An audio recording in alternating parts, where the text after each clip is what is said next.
Good afternoon. I'm pretty sure this will be up at the afternoon today. Welcome to the Art Block, a show where I talk about topics, hot topics, trending topics from around the art world and things happening locally and internationally. I'm Habo, your host, and today we're going to talk about the death of the art gallery.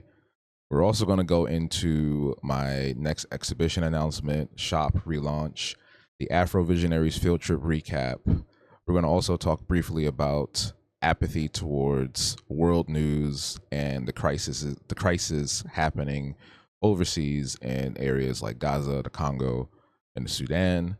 We're also going to talk about generative AI news and the rise of scammy art parties.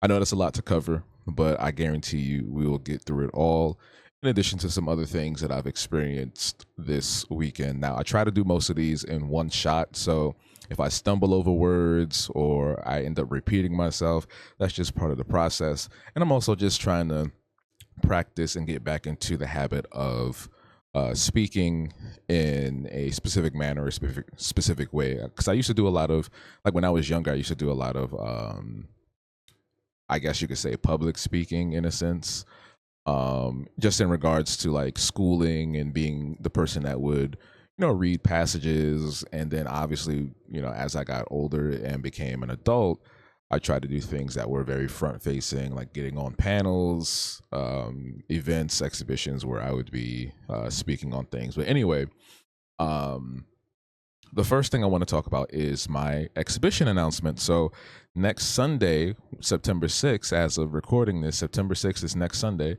I'll be participating in a wonderful exhibition happening right here in Bed-Stuy at the Magnolia Tree Earth Center for not only an experience of exhibiting work, but participating in a block party that is part of the community itself. Now, if you're unfamiliar with the area and you're unfamiliar with the center, this center was founded and brought together by Hattie Carthon, who was an activist and environmentalist that wanted to create a greener space for Bed-Stuy.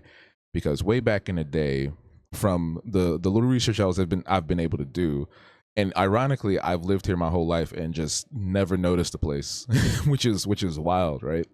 But back in the day, here in Bed-Stuy, there were very few trees, and we know why there were very few trees, and you can see that across the entire nation of this country, where so many communities that were either poor or black or both did not have the amenities and other experiences that white neighborhoods had. So Miss Carthon, she worked diligently to create a greener space for the area, and now we have a plethora of trees. We have plenty of trees around the area, magnolia trees specifically on that block that we're having the exhibition on, and I'm just really excited about this because one, this is something in my neighborhood, and I'm going to be more deeply connected with uh, things, institutions, and individuals who are working and striving to create a better experience overall for Black artists and Black people and just our neighborhood at large. And I love that, especially now that I'm working to become more active in this space, in this, I guess you would consider it a political space. And I'll get into that a little later. But the exhibition is happening next Saturday. That's September 6th, 2 p.m. It's a full day event. So there are things also happening in the morning. I think there is a screening of a film in the morning at 10 a.m. But the event itself is a fundraiser for the center. And I want to make that very clear. So the event itself is a fundraiser for the center. And there are about 19 or so artists in the exhibition that are selling their work to help fund the center getting a boiler. They did an event last year that was also for construction of or reconstruction of some things in the space as well, and they're currently renovating and revamping it to make it nice and spruce it up. because it's been some time. So if you're in New York and you want something to do next Saturday, come through. Even if you're not in New York, come through next Saturday. Come on down, fly over, drive down, take the train, and pull up and support us. Support the Magnolia Tree Earth Center. Support the late great Hattie Cawthorn. Support me. Support the other artists in the exhibition, and let's have a good time. It's a block party, so there's going to be also a lot of things to do outside the center. There's art activities. There's free food and ice cream. There's going to be games. It's a family event, so you can bring everybody, and it's going to be a great time. Second thing I want to get through really quick is the shop relaunch. My Habtoon shop is relaunching on Tuesday because I forgot that this Monday is Labor Day, so everybody gonna be doing things. If you're in New York, you already know where everybody gonna be at, Eastern Parkway. So we're gonna relaunch the shop on Tuesday. So there's gonna be new prints and stickers and other items coming out on Tuesday, and through the joy of Shopify, I can now present these. I can present the shop on other platforms like YouTube, so where people don't have to leave YouTube to go shop, and they can shop directly on YouTube. So anyway, shop relaunch on September 2nd, and then September 6th is the exhibition. Now let's get into the main topic here, which is the death of the art gallery. So I don't know how many of you are tapped in or have noticed, but over the span of the last few months to a year, a lot of art galleries, both local, international, big name and little name, have been shutting down and shuttering.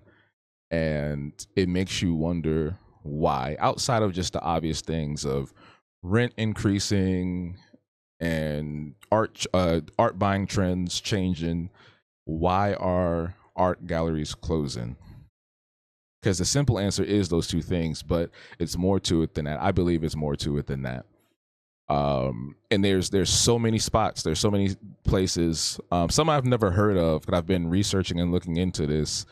There's galleries in Los Angeles and Tokyo closing down. There's some here that have closed down. Adam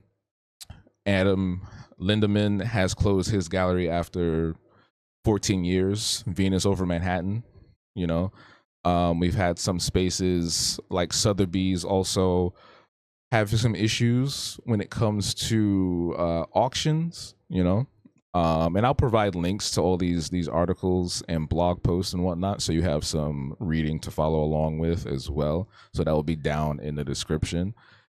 But it makes me wonder, what's happening? Why is it happening? People say that Gen Z consume art and purchase art in a very different manner than previous generations, but I also feel that a lot of folks, collectors and artists as a whole, are looking at these institutions a lot differently due to the fact that so many of them err on the side of, for lack of a better term, being uppity. These gallery spaces are usually pretty flat, big, open, white spaces, and you use that term however you want to see fit. You determine it however you want to define it however you want to see fit, is what I mean to say. With artwork on the wall that is extremely pricey, can be expensive, and oftentimes access to these spaces are either, I don't want to say gate kept, but I feel like more times than not, people aren't aware that they can go into these spaces, even if they are free. And then sometimes they are appointment only, and even sometimes you might go into a space that requires you to dress a certain way. We have plenty of art galleries all across New York. Every borough has at least 10. You know what I'm saying? If you go to Manhattan alone, there's some there's some in Lower East Side, there's some in Chelsea, there's some Midtown, Harlem, everywhere, and each one is different. So I feel like what we're experiencing now is a paradigm shift in the art space. People are looking at art differently in terms of how they want to consume it, how they want to engage in it when it comes to purchasing of said works. People are seeing a lot of these gallery spaces for what they are, which is just a bunch of fluff and nonsense, just so that they can, charge exorbitant prices for these pieces. And oftentimes, not oftentimes, but sometimes at the expense of the artist as well. Some gallery spaces take a bigger cut than others. Some gallery spaces don't treat their artists well. Some gallery spaces don't even pay their artists at all, and people are waking up. People are seeing the corruption and the weirdness and the negative vibes, for lack of a better term, that are permeating throughout this industry. For so long and for too long, we've been in spaces that do not necessarily celebrate the art, but engage in capitalist ideology that doesn't allow for room of that sort of genuine connection, right? It's like, if you can't make me money, I don't want you in my gallery. If you cannot meet a certain quota for the month, I don't want you in my gallery. You know what I'm saying? If you don't bring in a certain demographic of people, I don't want you in my gallery. And to a degree, I understand, because we also have to realize that this is a business for a lot of people as well. And people do need to make money to survive, to eat, but at what cost? When do we realize that we're losing our humanity in these moments just so that we can make some money? Right? Because now we're seeing the closures of so many of these spaces. Like I said, prestigious or not, a lot of art galleries, a lot of these institutions have been closing over the last year. Over the course of 2025 alone, there have been over dozens of galleries closing here in New York. Worldwide, I'm still looking into that, but I guarantee you it's a bigger number than that. So it's like, either you figure out a way to be or become more integrated with what your artists and the folks that want to explore these spaces are looking for, or you shut down. How do we prevent this? How do we change? How do we move and make sure that the art gallery doesn't die? Because art galleries are important. These are spaces that can allow artists to reach a new audience. These are spaces that allow folks that have never gone to, because typically, unlike museums, most galleries are free. And I say most because some charge, and some do have suggested donations. But most galleries are free, so they do allow folks to come in, but sometimes it's just the vibes are off. Because I've stepped into spaces where, and y'all know what I look like, y'all seen me, it's not like I'm looking like even if I was unshoveled, like, you shouldn't turn people away, but it's not like I'm coming in smelling crazy or looking weird or whatever, but you still get those eyeballs, right? You still get people watching you, or even disregarding you and making you feel invisible, and even be annoyed if you're asking weird, or if you're asking questions. They act weird. So how do we save the art gallery? How do we engage with these spaces and make sure that we keep them around and promote accessibility? The first and foremost thing you should think about as a curator, as a gallerist, someone who owns a gallery, is how you can integrate within the community. Especially if you move to a Black neighborhood, especially if you move to a neighborhood that isn't familiar with this sort of institution, right? Because we've seen it happen. A lot of people lately have been moving in due to gentrification, due to eminent domain, and through other means. I'm still pissed off about some stuff I've seen here in Bed-Stuy. But anyway, that's neither here nor there. So you integrate yourself further into the community. That means you open your doors up to more than just the regular faces you see all the time.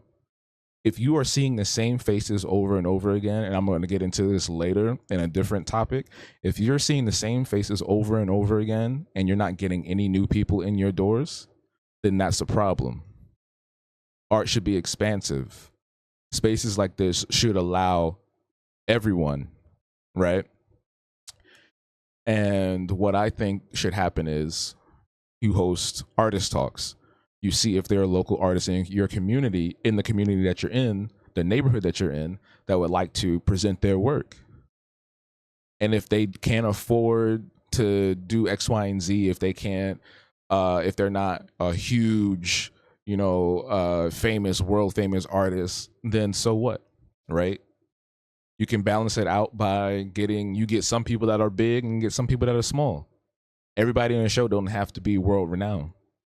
So you host artist talks, you do community events. It doesn't necessarily even have to be about art itself. You can have a movie night, be like, hey, come through to BB Gallery and we're having a movie night on Friday.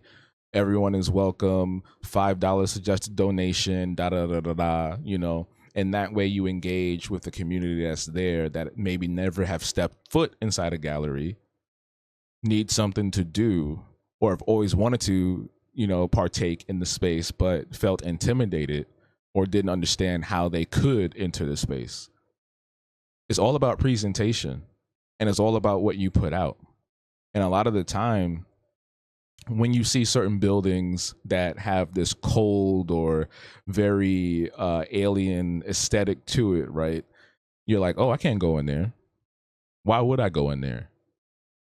So you invite people in. You have community events, community nights, game night, movie night, artist talks. You're breathing new life into the space. You do workshops where you teach people how to become a gallery artist, right?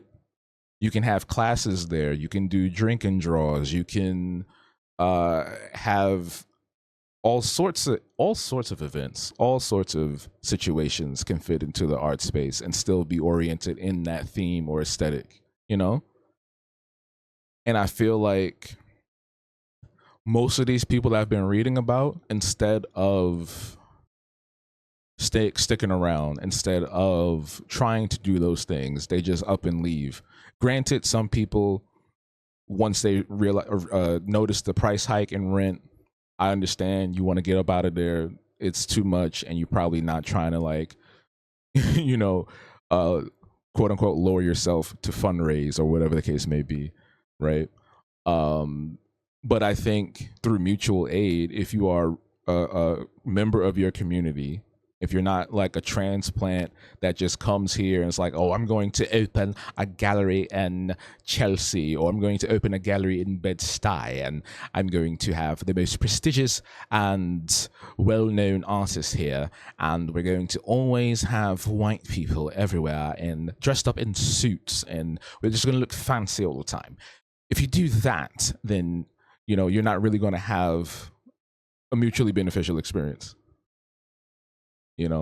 So it really boils down to being an active community member, serving your community, serving the people around you, serving the artists around you, opening up your world and your space to every artist. Do something with kids. You know what I'm saying? If you do something with kids, I feel like that's where you lock in immediately. Imagine a show. It would be so cute. Imagine a show with elementary school students who present their work in a gallery space, and everything's put up all fancy, like, you know what I mean? And you teach them how to present their work and talk about their work. They can do an artist statements. That would be really cute. And then you can do that with all ages. You can go to middle school with that. You can go to high school with that. And obviously even college. And folks that aren't in school, you can do the same. This is how you keep your gallery alive. And obviously, I don't own a gallery. I don't own a brick and mortar business. So it might be easier said than done. But I think even just taking the first steps to do so would be a great benefit. I mean, look at what's happening with the Hattie Carthon space, the Magnolia Tree Earth Center. They're doing a block party, and including local artists. I've never heard of this space, but it's been around for a long time, and people do respect it and know about it. And this is what I'm saying. That's why I brought it. That was also the reason why I brought it up first, right? I wasn't trying to be like, oh, come to my thing, I'm just advertising. No, it's because this is something that I think should be the standard. I think it should be the standard. You can't just sit there in a neighborhood and just have your gallery there existing. Have public programs.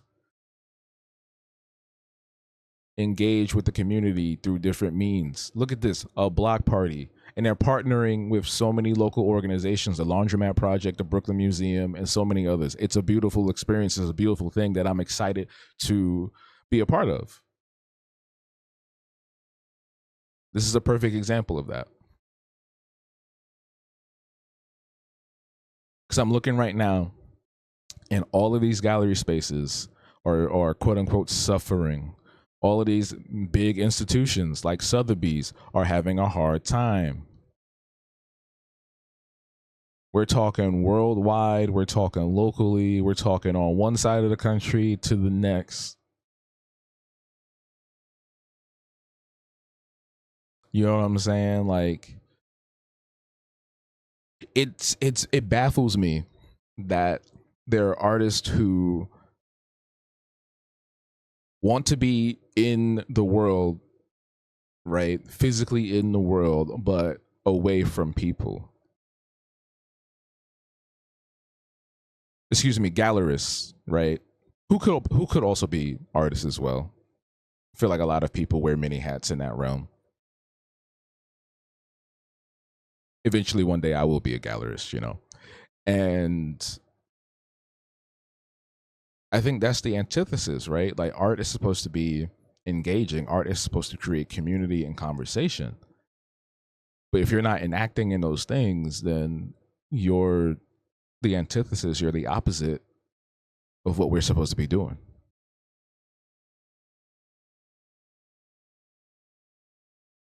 I don't know, man.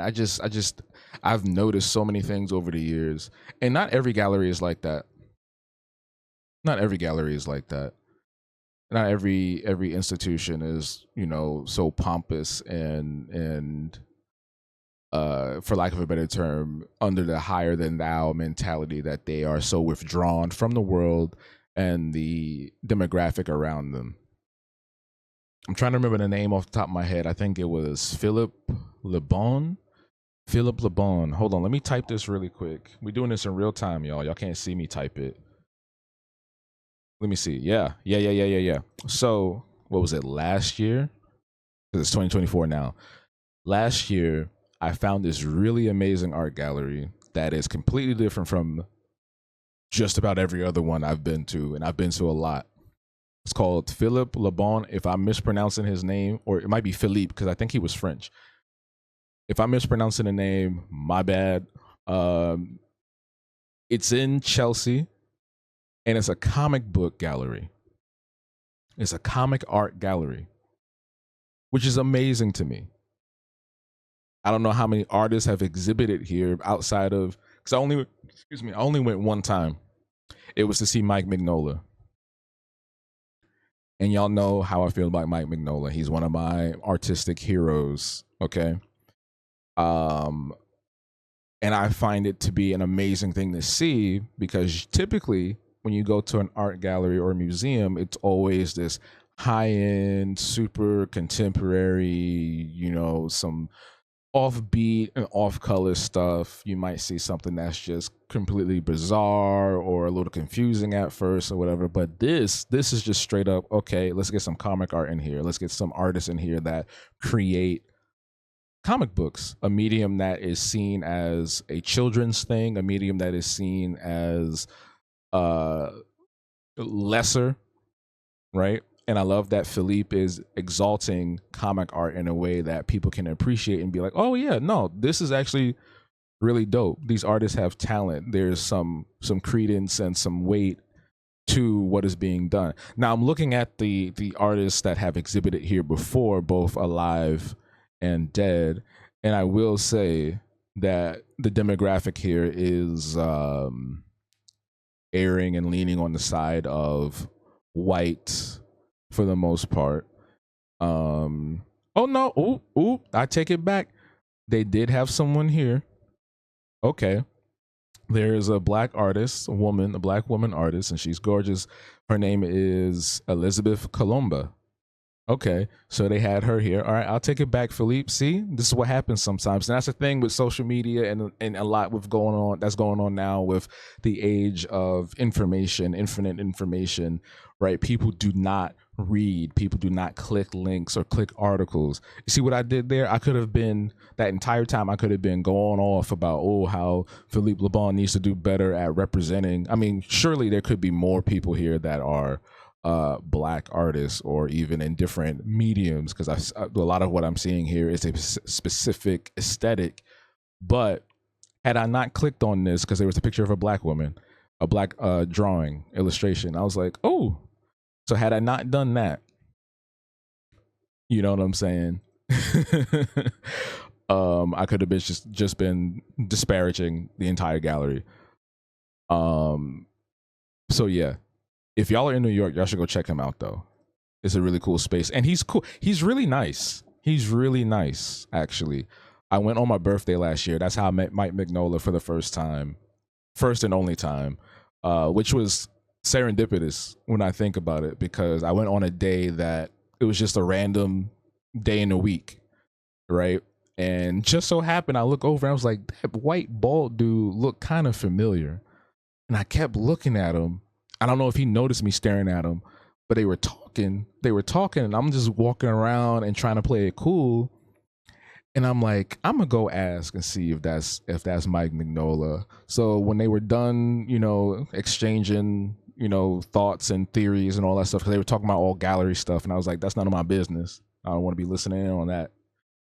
I was like, hey, you Mike Mignola, right? He was like, yeah. I don't want to trouble you, but can I get a picture? It's my birthday. He was like, sure. So I have a picture of me and Mike Mignola, and that just made my whole day. That made my whole birthday. That was like that was my birthday present. That was like, yo, I just met one of my personal heroes. And I didn't try to, a lot of people sometimes when they meet somebody, they want to like just jump in and be like, hey, this is what I do. Da, da, da, da. I was just like, hey, can I get a picture with you? I love what you do. Thank you so much. Have a good day. Because he was also trying to leave. He was trying to get up out of there with his wife, and they was trying to hang out in the city and stuff. I don't know if it was his first time in New York or not, but they was just trying to like get out, and you got to respect people's time. I wasn't trying to sit there and be like, hey man, you got any tip? No, just take the picture, thank him for all his amazing work that has inspired me. Honestly, if it had not been for Mike Mignola, Unit 333 wouldn't look the way it looked. A lot of the visual aesthetic is inspired by his work in Hellboy. Just FYI, in case y'all didn't know. So yeah, that was exciting. Very big tangent, but I wanted to bring that up. I just wanted to talk about Philippe Lebon because I feel like this is a perfect example, or a great way to bring in a different type of demographic to the art gallery space. Bring in a community of people who appreciate a medium that is unappreciated. And now you have the support of a whole community and of an industry that is, when you look at it, when you really pull back and look at the scope of where comics, graphic novels are right now, it's huge. It's a big industry. Everybody has access to these books now. Everybody has the capacity and capability to make books now.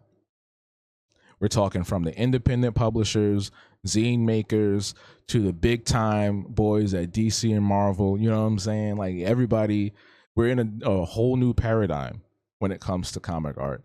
And I think the democratization of it has benefited the industry in so many different ways. Even on the digital aspect, the digital front, you have people that have been making web comics for years that are going into print or going into other areas that become mutually beneficial, again, for the industry as a whole. So if you are a gallerist, obviously you're probably not listening to this right now, but if you are, or if you're planning to be a gallerist at some point, think about different ways and different aspects and avenues you can go down that would benefit your gallery, so you do not have to be in a space where it's just like, oh, I might have to close or I might have to shutter for a few months or whatever the case may be. Engage with your community, look at what people are interested in, and allow folks to experience these spaces without the need of some sort of requirement. Obviously, like, you know, when you get into things like Japanese comics and animation and whatnot, you will draw in a very specific demographic that needs to adhere, I feel personally, to certain hygiene requirements. That's a little different because I heard at that Anime NYC event, they said it smelled like stale buttered popcorn or something like that. And I'm just like, ugh. You know, like I don't know what's going on in that world. I'm not part of that world. And I think I'm glad I'm not, because that would have just messed me up. I'm very sensitive to smells. You know, I try not to make anybody feel bad, nothing like that. But like, yeah, that would have been too much for me. And I think that that community needs to do a little better job at trying to promote um just help people out. Just help people out. You know, I think some people might just not be in the right mind or headspace most of the times. You know, it's trying to have more empathy rather than apathy, right? Like, we can crack jokes, but let's not do it at the expense of someone's, you know, confidence. You know, you want to bring people in and keep them around, and if there is a deficit in something, then you help them, and, you know, add to their lives, add value to their lives, add some sort of genuine thing to their lives. And we're going to get into that a little in a moment too. But before we do, I wanted to talk about the Afro Visionaries field trip. I have not planned for September yet. I think we might go to, I will say this now, I think we might go to a new museum, because I haven't been there in a while, and I think they just reopened this year, so I want to go check out and support them as well. As that's a great space in Lower East Side. But I want to do a quick recap of the field trip we did for August. Now, this is something that is brand new to me, and I'm still trying to figure out how to make it as efficient as possible so that people understand the mission, excuse me, and the goal. I don't know why I'm burping so much. I didn't even eat yet. It's 7 o'clock in the morning. So yeah, I'm still learning how to improve the experience, the mission statement, and what we're trying to do, and just advertise it out to people.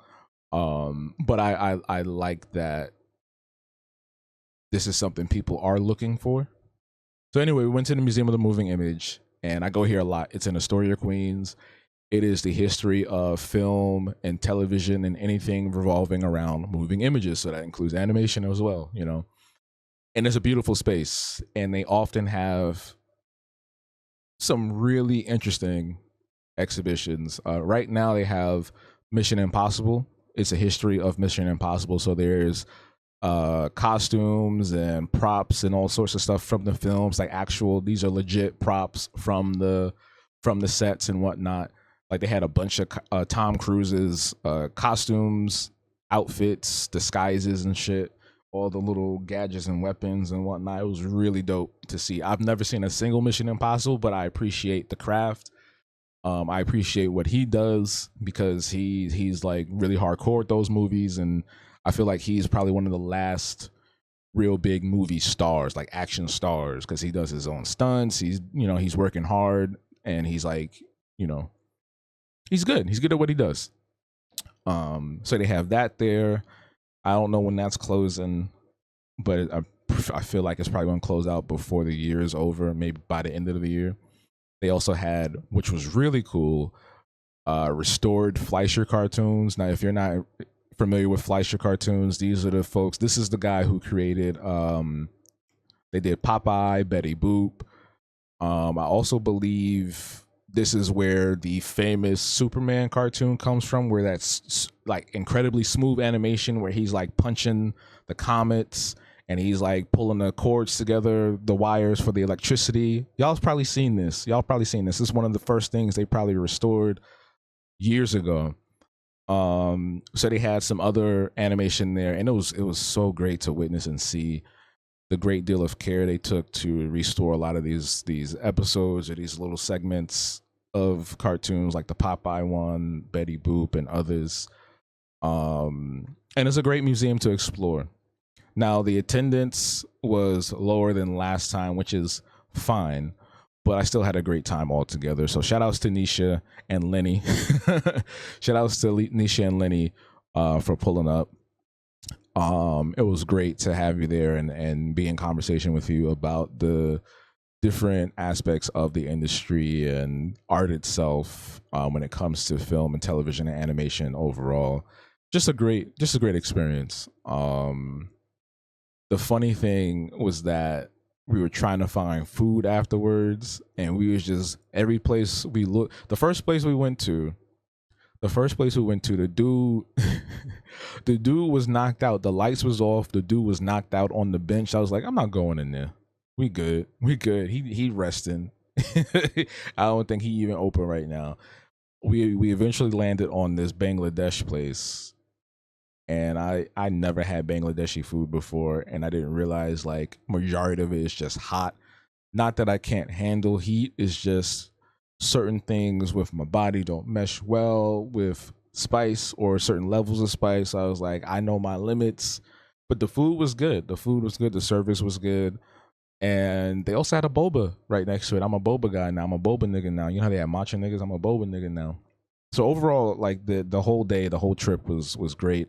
Um, I would love to eventually, as this thing grows, make it so that like no matter where we go, we can get in for free. I would love to find out how to do that at some point. It may come through with, I don't know. I actually don't know. I have no idea. But I would love to do that because I think the less barrier to entry, the better, so that more people can come and attend. Because I can get I forgot, I lost my train of thought. Anyway, what I was trying to say is that I would love it so that we can have no barriers to entry, so that more people can attend, no matter what their financial situation is. Because I know that's kind of the first thing that prevents people from doing a lot of things, right? So I'm going to figure it out. But again, shout outs to Nisha and Lenny for pulling up and coming through. It was a great time. I loved it. And I'm looking forward to revisiting spaces too, because obviously exhibitions rotate, museums change, they do different things. So yeah, shout outs to everybody. Now, a minute ago, I was talking about apathy, right? Apathy is the opposite of empathy, where you do not care about things. That you don't care about certain people, certain things happening in the world, et cetera, et cetera.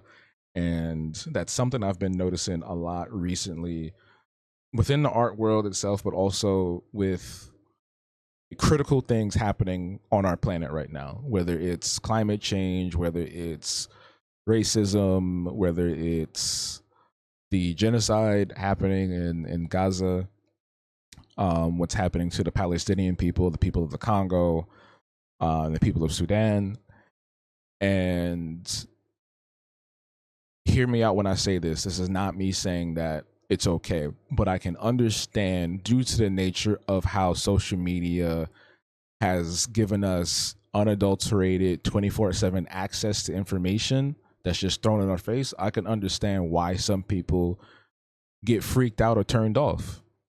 I'm not saying that it's an excuse, but I understand when someone is working 18-hour shift, and they've been in a factory all day, they've been in a warehouse all day, they've been on call at the hospital all day, and now they gotta get on social media and someone is yelling at them about X, Y, and Z thing. I understand to a degree like why some people are just like, I got my own problems. I understand why people say that. Is that a good thing? Is that a great thing? Absolutely not. Because we want to practice empathy at all times. We want to try to at all times, right? No one's perfect. We're all human. No one's going to sit here and just be like completely altruistic 24/7, 365. But if nothing has moved or radicalized you in any way, shape, or form, you have to rethink your humanity. You have to wonder why, right? Because not to do this whole like, if it were you, but if the shoe was on the other foot, I'm pretty sure you would want people to help you out. Even with the Katrina doc coming out, a lot of people, I haven't watched it because I don't think I have the capacity to do so. And also I was alive when it was happening and I knew some folks that lived down there. So I was aware of, not to the full extent, but I was aware of a lot of the tragedy that happened in that area. But with the documentary coming out, what I saw on social media from people who did watch it was that they said other folks were saying, "Oh, but why didn't they do this?" Or why would they stay somewhere where X, Y, and Z? And it's like, it's not that simple. A lot of folks see things in this very rigid black and white format. They don't think about all the other components and parts to a situation, whether it's good or bad. You don't understand the gravity of someone's finances, their mental health, what the neighborhood is like, and the systems that are set off to oppress them, especially if you're black. It does exist. People will sit here and think that oppression doesn't exist, but it does. Now, I'm not sitting here saying if you see something about Gaza that you got to start posting about Gaza 24/7, or that you got to be the main person that's leading a charge and fundraising, or that you even have to go over there overseas and do some sort of humanitarian aid or whatever the case may be. Some people definitely should be doing that, but that's not for everybody. So everybody has their own lane when it comes to resistance and revolution and fighting for rights of the people. And even just mentioning it and bringing it up, I feel like is an act of, not an act of full aid, but also just bringing awareness to it, enlightening your community around you, enlightening the social circle around you to what's going on, right? I'm not saying that you got to get up and be like the next, content creator or whoever that has to be the mouthpiece for what's happening. I'm not saying that at all. I'm not going to force nobody to do nothing, but I just ask you to examine why you don't feel moved, why you don't feel motivated to speak on it, or why you don't care. Even just a little bit. Even just a little bit. I saw footage that shook me, man. I'm not going to mention what it was because I don't want to re-traumatize anybody, or whatever the case may be, but I saw some horrific things on TikTok. Scrolling through threads, and it's just awful. It's just absolutely awful.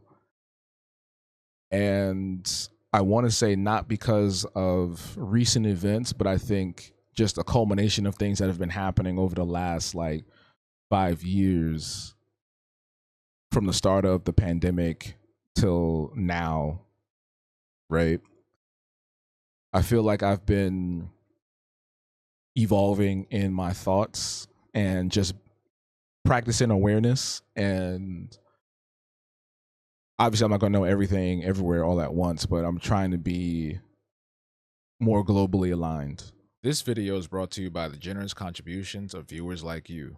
Head over to patreon.com/habtunes for more details, and consider joining today for just $1 a month. And see what's happening across our country, across the globe. If not to help out, but just to spread some sort of awareness or news, whether it's through me talking right here on the art block, or putting it in my art, or being part of community coalitions, right? Because what you'll notice is that there are people who will posture themselves online. They'll be sitting in their high-rise fancy apartment or in their fancy car. They're eating fancy food. They doing all this like comfortable stuff, and they're telling you to get up and do something. And it's like what I've learned, and I'm going to get into this deeper in like another minute. But what I've learned starting to become more active in this space, in this radicalized space, I will say, is that the folks that are really doing the work and really on the ground, they're not online complaining at people. They're not, because they're busy doing the work. They're busy with their boots on the ground, and they're busy recruiting people to join in the resistance, in the coalitions, in the mutual aid, right? They're not online barking at you on live or on a TikTok video saying, "What are you doing?" But what? No, they're not doing that. The real activists, the real radicalized people, the real people in these different movements, they're actually working. They're not sitting at the gym and setting up their camera to talk to you and make you feel bad for not taking action, because that's not how you bring people in. Belittling someone or making them feel stupid or dumb because they don't know something, or that they should be aware of something, doesn't help the cause. If you want people to be part of your coalition, if you want people to become part of your movement, you practice empathy, radical empathy. Even if you think they're not that bright. You know what I mean?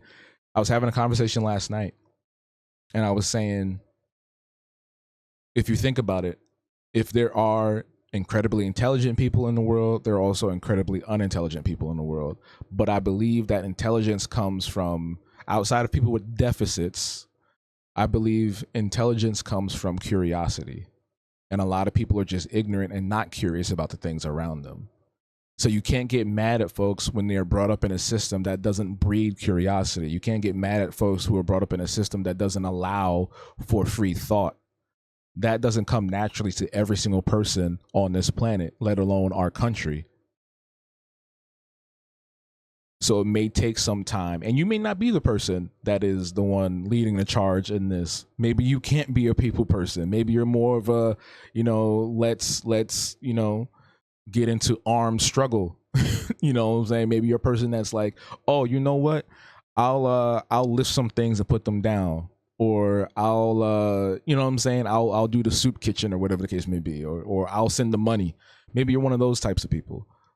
Because you have to practice radical empathy, because not everybody is in the same space as you. And we have to realize that in order to reach revolution, in order to reach the goals that we want to within this radicalized space, in these different movements, whether it's humanitarian aid for countries overseas, whether it's for, abolitionism, whether it's for anything, any struggle of oppressed people, you have to extend your hand and be patient. Now, there are some people who want to be completely resistant to anything and everything, but at least trying could be that spark that's like, you know what? Maybe I might think about this. Maybe I might get into this a little bit more. Maybe I might try to do something after work or on the weekend or whatever the case may be. Because recently I didn't join yet, but I went to an orientation literally yesterday for Black Men Build. It's an organization that is nationwide who strive to promote, first of all, health and wellness for Black men, a safe space for Black men to talk, and also to take action in different spaces to fight back against a lot of the oppressive systems that we are under here in this country. And I went to the orientation yesterday because I was skeptical about it, because usually when you see spaces like this, at least growing up, when you see spaces like this, they tend to be very dogmatic in specific ideologies.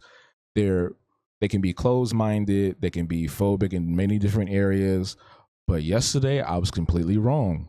And if anybody from Black Men Build is listening, I apologize for having any prejudice prior to the orientation, but anything and everything has been proven wrong as of right now. And I loved everything that I experienced and learned about, and the conversation and people I met. I believe this is definitely an organization that I want to be a part of. Um, and they're all about coalition building as well, right? Um, and we even somebody made a joke about like, yo, if you're a coon, you can't be with us. But then someone was like, hey, some people might need to, extend that hand a little bit to see if they can switch their your thoughts, their ideology, because you might be able to, take someone away outside of that mindset. What Dr. Umar said, it takes a little bit of white brainwashing to activate the coon chip. So if it does, then there's a chance that the opposite can happen as well. We can deactivate it, you know? Hopefully I can say that on YouTube. I hope YouTube don't flag me for that, or saying the other word as well. I said some other things too, but whatever, right? So yeah, shout outs to Black Men Build. I'm really excited to, dive more into the organization, read more about it before I make a decision to fully join, and just see where I can fit in and where I can help. Because I've been for so long looking for a space to one, find stable and active community, people who are actually trying to do shit instead of just talking about shit. So many people complain and never want to take action when it's time to make moves, through fear of what happens next, or maybe they just, I don't know, just different reasons, right? And I'm not going to get mad at people at that anymore. I used to, but I'm just like, it's whatever. Like if you're not trying to move, you're not trying to move. I'm not going to force you. We tried. That's it. You can probably change your mind later, but that's it.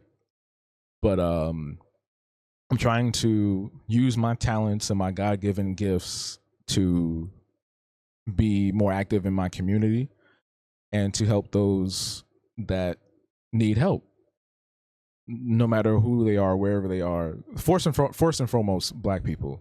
That's what I'm gonna say. That straight up. Like I'm here for my Black people, no matter what demographic they fall under. Because this diaspora wars thing is so stupid. I love all my Black people, whether you're from the Caribbean, whether you're from Africa, whether you're British, no matter where you're from. And honestly, the funny thing is, like, I see all these things happening online, but like, I grew up around West Indians, like my entire life. If you live in New York, 9 times out of 10, if you're Black, you went to a school that was all Black, and majority of the demographic was either Black American or West Indian. Like it was always that. And we had a mix of both growing up, all throughout my schooling. So it was never a thing for me to be like, oh, look at the Caribbean people, look at the Jamaican. Like, no, it was never like that. And it was never like that towards us. Like some of my best friends growing up were all West Indian, Trini, Caribbean. I mean, Trini, Jamaican, Haitian, all over. Guyanese, Belize, like all over, bro. So there was never a question for me. So to see all of this discourse about this person versus that person, this culture versus that culture, it's like, yo, we are all, as soon as you come over here, because I can't speak for no other country, but as soon as you come over here, you still Black. They gonna look at you and be like, you Black. They pull you over, they just gonna be like, oh, is this a Black dude? You know what I'm saying? So we gotta get rid of all of this nonsense, man. Like we're all within the same struggle. You know what I'm saying? Like it comes from a lot of what we see from these diaspora wars folks is white supremacy ideology warping their brain. because there have been some people that have come out and said like, oh, when I was growing up, my parents told me to act this way or do this or do that because you know they told me Black Americans were lazy and this, that, and the third. Like I've seen people talk about that online. It's like, damn, this is wild. This is wild, and that's something that we have to decolonize and deprogram within our brains. You know, so when it comes to the coalition building amongst our people, we with some folks we might have to be just a little bit more patient. You know what I'm saying? We might just be a little bit more patient and practice radical empathy. That's what I'm trying to do. Radical empathy. Radical empathy will change the world. Being patient will change the world, you know, with our folks, you know what I'm saying? Um so if you have in the last year or so avoided certain things or you just don't want to listen, just try just a little bit. Just open up to conversation about things happening within our world. No one's asking you to jump in and do something immediately. Just open up your heart. That's all. That's all. Especially if you're religious and out, start praying, you know, like something, just something. No one's telling you you gotta start doing jumping jacks and run up a hill or nothing like that and cartwheel down with a rock on your back. You just have to be open. That's all. That's all. I've been waiting to talk about this for a minute, yo. I had to pause for a second. I've been waiting to talk about this. I'm going to be talking about it more often too. I feel like a lot of what I'm doing is shifting. It's still in line with what I want to do. Like I'm still going to tell the stories I want to tell. I'm still going to talk about what I talk about. Like I love talking about video games. Like don't worry, I'm not going to be completely shifting to a whole new subject matter, but I'm also seeing where what I like and my interests how they correlate and align with a lot of the thought that I've been having over the last like few years and recently in the last few months when it comes to politics and the world and our nation and things like that. You know, even through Sweaty Minds, you've probably noticed some things shifting a little bit. But I've always kind of been in that lane. Like Epic Ethel 5 years ago, I started doing a whole comic, a storyline about gentrification, and I'm going to revisit that at some point. But you know, that was something that was politically aligned. Unit 333 in and of itself is political because we're talking about mental health, and that's a big issue within our country, within our community as Black people, right? That's a whole thing too. So it's not like this is out of nowhere, but I think more of what I'm trying to do is definitely more integrated with a lot of radical thought. Um I don't know, man. I'm just sick of what's going on. You know, I'm just sick of what's going on and what has been going on for hundreds of years in our country alone, to our people alone, to Black people alone. I keep saying "our" because I'm assuming that everybody that's watching my channel is mostly Black, but I do know I have folks in the audience that are not. But I appreciate those who are watching that or listening that are from different demographics and cultures. I appreciate that. This might be a little longer episode because I still got like 2 or 3 more things to talk about.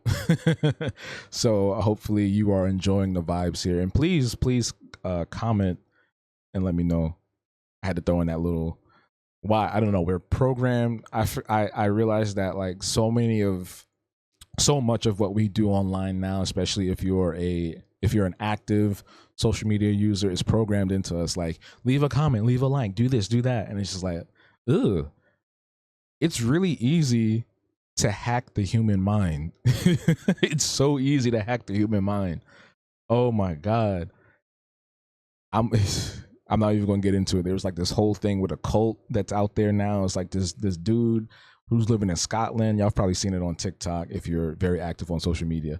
It's like this dude in Scotland, this Black dude who has like 2 women with him currently that are living in the woods. I'm not going to get into it, but you can look it up. It's like the King of Scotland or something like that. Just Google it or something. But the next thing I wanted to touch on was generative AI and what's happening currently right now. In that world or in the art world as it pertains to generative AI. So the next thing The next step we're seeing now, unfortunately, is fashion companies, a lot of fashion companies utilizing generative models. Yo, it's crazy. I was coming off the train the other day. I was walking down the subway. I was, you know, passing by all the ads they have or whatever. And I looked to my left and it was Skechers ads, Skechers the shoes. And I noticed it was all AI immediately. Like forget the fact that it was illustrated. Like immediately, I just knew, not assumed, I knew that it was generative AI. And like some of the characters that they used were in poses that were inappropriate or weird for a sneaker ad. Because what are they selling? Why is this woman? First of all, the character they generated was like bent down, stretched, and I'm not. This is not me being like anti, sexual revolution and freedom or whatever. This is just saying like what they're doing with this ad is just strange. So they got this woman in her jeans, crouched down, and like literally her. I don't want to say certain words. Her V is just like thrown at you, like pushed, like the way it's drawn, it's so weird. It's like they're pushing that out at you. It's like, who are they trying to attract with this ad, and how is this correlating to sneakers? Again, I'm not anti-sexual revolution. If you know me, I'm very open-minded with that. There's a lot of things, you know what I'm saying? So don't come at me. But it was just weird. And there were some other ones that were also offbeat and off put too, that weren't hypersexualized. But it's just overall, a lot of companies are now using that. I think, what was it? Some high end fashion place. I can't remember the name off the top of my head, but there were magazine ads where they use a AI generated woman to advertise some clothing, and now we're seeing the disruption of the modeling industry and the fashion industry. The more I feel like the more they try to do these things, the more we're going to see a huge wave of pushback at some point. There's going to be a tipping point. We're not going to get rid of generative AI at all. Like, it's not going to be completely gone, is what I meant to say. But I think at some point within maybe the next year or two, or maybe 5 years, we're going to see a major shift where human made art is going to become premium, and people are going to really desire like actual input from a human being, a person they can talk to, instead of prompting. We're not going to get rid of it completely. This, where we're headed with technology, has been predicted for years, centuries even. We are obsessed with automation. I was just watching a documentary on Defunctland last night about animatronics, and lo and behold, people was making automatons in BCE era. People were building movable statues of birds and humans, figures, thousands of years ago, hundreds and thousands of years ago. We're talking BCE era. So we're obsessed with technological advancement regardless, no matter what age we're in or what country we're in, because it was around the world. People was building robots and automatons everywhere. So where we're headed is always going to happen. I think that's just, unfortunately, one of the things that's just in human nature, I guess. So if Cyberpunk 2077 is any indication, we're going to see more and more things becoming automated. There will be people that will unfortunately lose jobs. There will be industries disrupted, but I think there is a chance for pockets to have a holdout space within the arts, within other industries as well. And we will adapt as well, but I think we also need to really research and push for regulation. Because if they can just take the likeness of somebody and create a whole new model to advertise their clothes or their shoes or whatever product, then we're in a bad space. And I'm not one of those doomsayers. You're not going to come over to my channel or my space and I'm just going to be like, oh, the world is falling, the world is ending. No. The time for action is now. And it's not just going to be you typing in bad prompts to disrupt, quote unquote, disrupt the algorithm or disrupt the chat bot or whatever, because that's not going to do nothing. You doing that is basically, it's like you're essentially using the same tool for the fight, but I'm trying to figure out a way to say this. I just had it in my head. Give me a second. Okay. You can't use ChatGPT to fight ChatGPT. That's not going to work. Because now you're part of the problem, because you're utilizing the resources that we are saying that we don't want to use, that's draining certain areas and all these different things to make a point. If you want to make a point, then just make your own art, start looking into law. Again, I'm still looking into this myself, so I'm not an expert on this, and I'm sure there's somebody else out there that is actively doing this and working right now, but the online memes and discourse only goes but so far. We're not going to meme ourselves to revolution. We're not going to meme ourselves to a new paradigm of safety and security for jobs within all these different industries. We're just not. It's the same thing with the other radical movements happening across the world and in this country. We're not going to meme ourselves out of that. So at this point, stop arguing with people on TikTok and Threads and start doing some research and taking action. There was something, oh my God, somebody came in my stream the other day and I wrote it down. I can't find it right now, but when I do, I will post about it.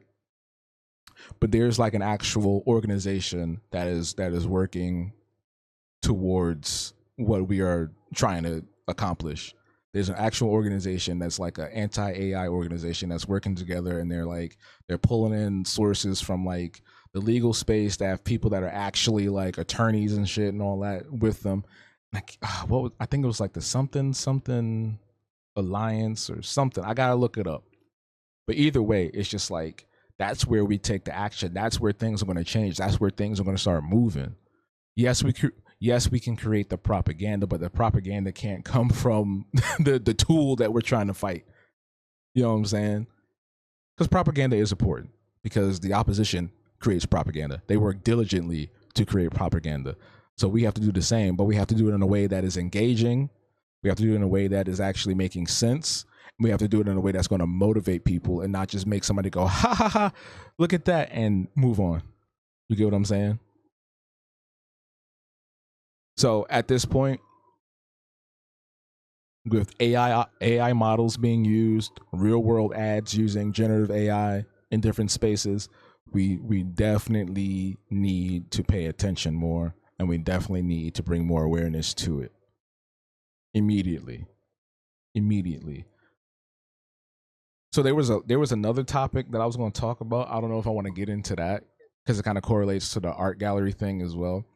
Essentially, the rise of the art parties and scammy quote unquote galleries, right? That rope people in with the glory of presenting to hundreds of people. You're going to be a part of a huge space that is heavily curated, and you're going to make all this money and da da da da da. And then they force you to either sell tickets or you got to meet a quota with stuff. We're talking about like raw artists. We're talking about Black Boy, Black Girl Art Show. We're talking about Pancakes and Booze. We're talking about all these different spaces that purport to be prestigious art gallery. The Holy Art, don't forget them too. Remember them? That purport to be these massive spaces that want to really help artists elevate their craft, but they really don't. They really don't. I don't know if I want to save that for another episode or not, which I might. Honestly, you know what? That might be a whole different episode altogether, and maybe even a video essay, because I still wanted to do like an investigation on how and why people are getting away with this. But yeah, we already passed an hour, and I know y'all, got things to do. But if y'all do want like a 2 hour long episode, y'all let me know because I can talk. I mean, I stream. I come from doing 3 hour streams, 4 hour streams when Twitch was still hot during the pandemic. So I could do that. There's no problem at all. But for the sake of me having to also edit this and record this the same day that it's coming out, I'm probably going to end it now. But I appreciate y'all watching and listening. If there's anything you take away from this, first and foremost is practice empathy, integrate yourself within your community, see where you can fit in, see what you can give to your community. It doesn't have to be anything big. And yeah, just be kind to yourself and to others, honestly. And again, if you are in New York, if you're in the New York area next weekend, pull up, come through. My exhibition with the Magnolia Tree Earth Center is happening. Celebrating Hattie Carthon, celebrating Bed-Stuy, celebrating the community. September 2nd, the relaunch of the Habtoon shop is happening as well. So bring your wallets. Also open for client work as well. So if you wanted some custom art, hit your boy up. You know where the contact information is. It's on my website. Links are in the description below and all of that. But I appreciate y'all. Stay blessed. Keep your head up. And until next time, stay true. Stay you. We out.